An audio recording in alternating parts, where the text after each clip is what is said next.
भाई कैसन मुँह चोखा ऐसन बना के बैठल बाड़ो? चली हटी, हमारा से रोरा बात मत करी। अरे का हो गई, कुछ बताइबू तबे न जाना। मने रोरा दिखात नहीं खे, इतना ठंडी पड़ता, रोरो कुछ मजबूरी बुझी। पागली बस इतने बात बा। और का? अच्छा तो सुन, बोले। रानी चदरे से काम तू चलावाना। काहे जी? अच्छा सुना, अपना बल में से ठंडी भगावाना।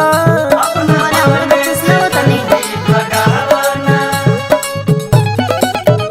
आई तनखा न जाई तो के किन के लाई, किन के लाई।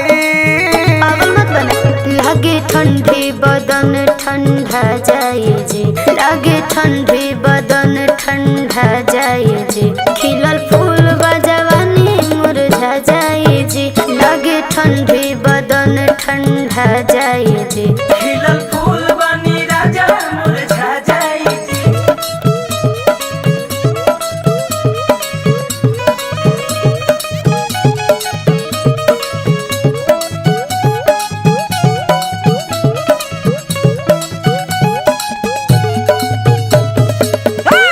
की जदी नाही मेहरी के मनवा कहनवा त खनवा नाही मिली हो, की जड़ा से का पता हमरो बदनवा सजनवा कैसे हिली हो।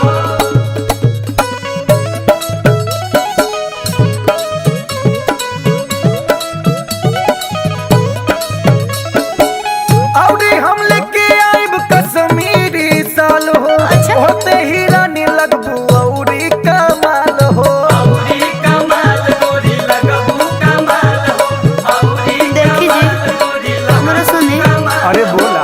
ठंडी सहे के नहीं आदत हमार हो, देरी से करब राजा हो जाई बीमार हो। हो जाई अरे तोहे कुछ ना होई, काहे घबरा गई?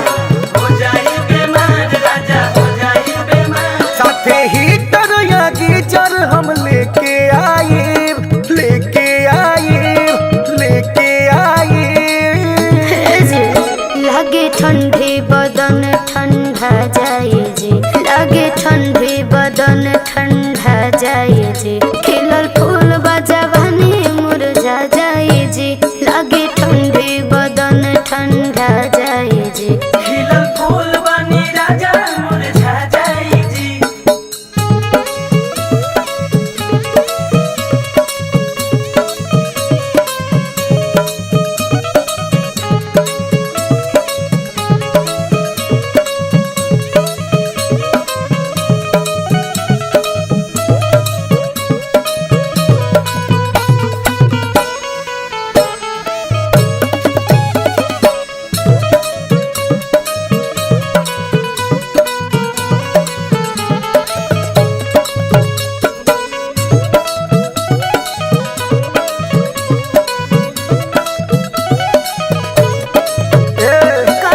ऐसे ना रूसा रानी पजरा तू आवा, अपना सजनवा से मुँह ना फुलावा। ओही ले बानी, दूरे रही तो। अरे बजरा तू अवधानी बोला बतिया। सुनो ये राजा हम मानव न बतिया, बिना राजा ई संगे कोटी न रतिया।